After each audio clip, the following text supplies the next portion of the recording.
The reason fat loss seems so challenging probably isn't what you think it is. It's not that you need to remove a specific food group or foods or anything like that. It's not that you need to take a specific drug or supplement. There's no magic pill that you're looking for.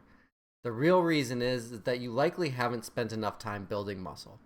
I think the first thing that we want to address is that how the market itself around health and fitness is very good at selling you the idea that there's just one missing link, right? So they hone in on your pain point or whatever struggle you're running into and frame their product or their solution as the catch-all, the one missing piece, the magic bullet, however they make it sound. In most cases, if it sounds like that, you are going to be utterly disappointed at the end of the day. You might see short-term results with the changes that they have you make, but long-term, you're not going to get the results you want. It all boils down to a few basic and simple principles, and they're not sexy, so they don't sell very much. So, like, you're not going to hear marketers and things like that talking about it very much. They're usually talking about a supplement or a product they can sell, or a very specific diet so they can sell you a book or a guide on how to do it. And realistically, what it takes is just a couple small tweaks with your diet, focusing around protein, whole foods, like we've talked about in a lot of other videos. I can link some of those below. But then also the fact that we need to be as metabolically healthy as we possibly can going into a fat loss phase to make that a lot easier. And the biggest lever we can pull to become metabolically healthy is building more muscle. And before you panic and say, I don't want to look like a bodybuilder or I don't want to get that big, trust me when I say this, you will never unintentionally get that big. It is a very challenging process to put on significant amounts of muscle, especially when you think of like the bodybuilders that you're probably picturing that are just massive human beings. You will never get there unintentionally. It doesn't just happen. You don't just wake up over from a sleep and have all this muscle mass on you. So don't fear that. But your goal should always be to add and maintain as much muscle mass as possible for just general health and metabolic health, because that is the key to success long term. Whenever I talk to new clients, there's generally a mix of answers on what their goals are, what they want me to help them with. But I would say the two largest things is one, body composition. So losing fat, looking healthier, looking more athletic, feeling more confident in their skin, things along those lines. It's framed in a lot of different ways, but it's generally the same thing all the time. And then also how they feel physically, feeling more capable, feeling more mobile, feeling stronger, feeling like they can do what they want to do. And both of those things have a direct correlation with having more muscle. However, whenever somebody starts this journey, the only thing they're thinking about is fat, or even just weight in general, the weight on the scale, which is a terrible metric to base all of your results on.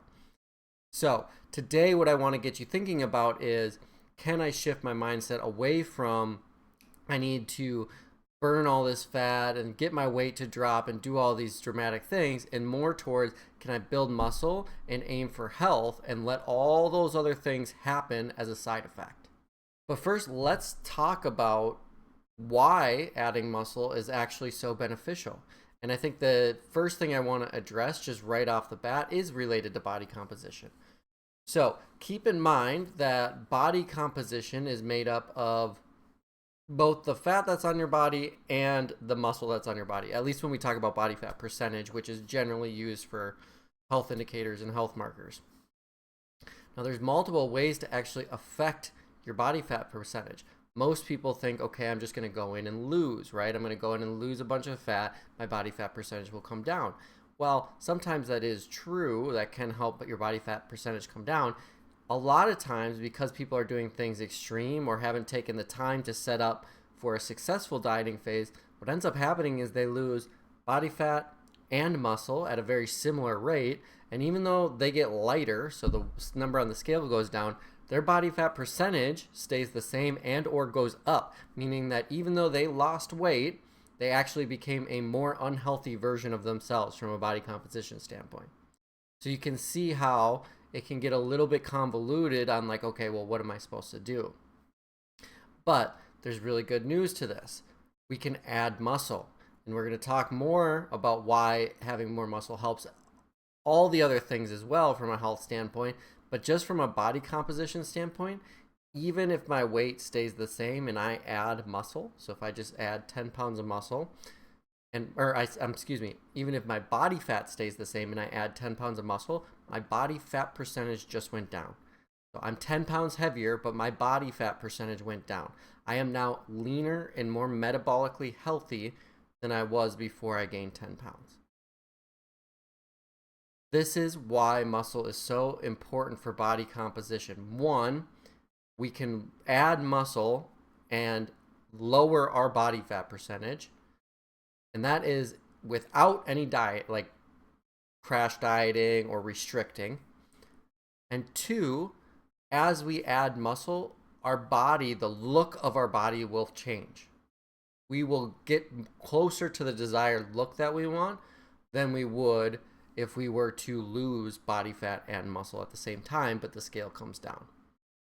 So I can really hope that you take away that adding muscle, even from a body fat percentage look and a looks perspective, is going to be one of the biggest levers you can pull to have success.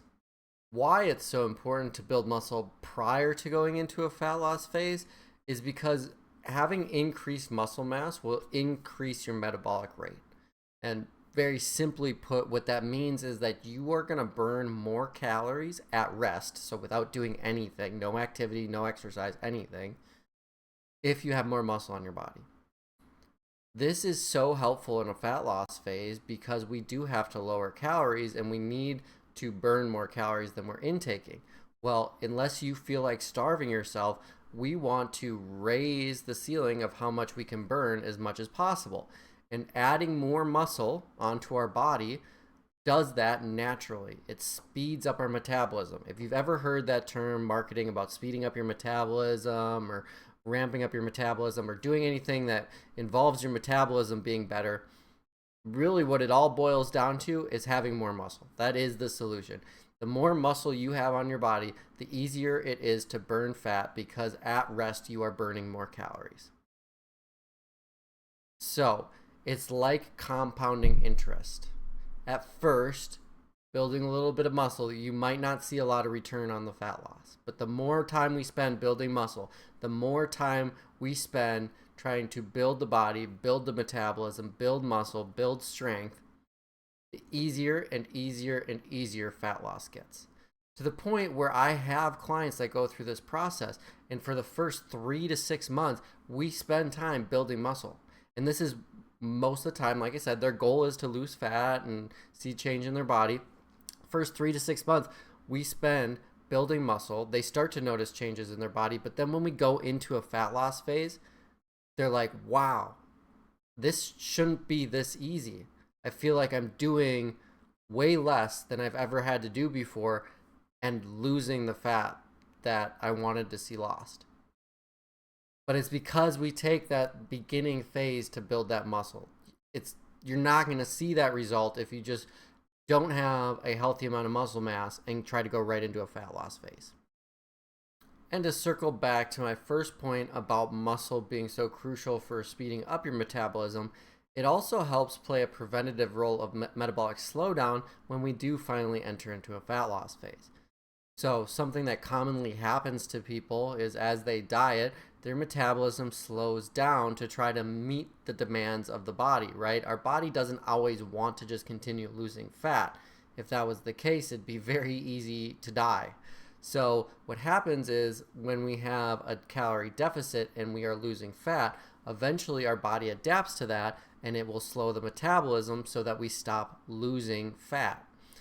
Now, having more muscle mass is going to be preventative of that slowdown. It's still going to occur, but it will be a slower process, meaning that we can diet longer losing fat without having to restrict further. Where a lot of people go wrong again is they start right into a fat loss phase. They don't have a lot of muscle mass to support it, so then they just keep cutting away their calories, and before they know it, they are eating a healthy diet and they're eating very low calorie, but they're not losing fat because their metabolism has slowed down to adjust to that low calorie intake. And from there, it's incredibly frustrating because what do? I can't eat less, I can't move more than I currently am, and I'm not losing fat. Well, again, the answer comes back to building muscle. We need to build that muscle.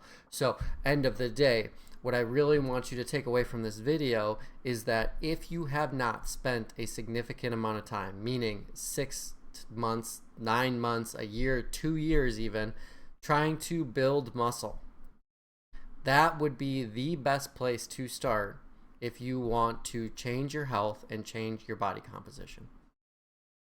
Again, I'll repeat that. If you have not spent up to 2 years trying to build muscle and strength, that is the best place to start if you want to improve your health and your body composition. There are so many more benefits to having more muscle on your body just from a health standpoint. Disregard looks and body composition just from a health standpoint. But for what most people's goals are, these are the things that I wanted to talk about today.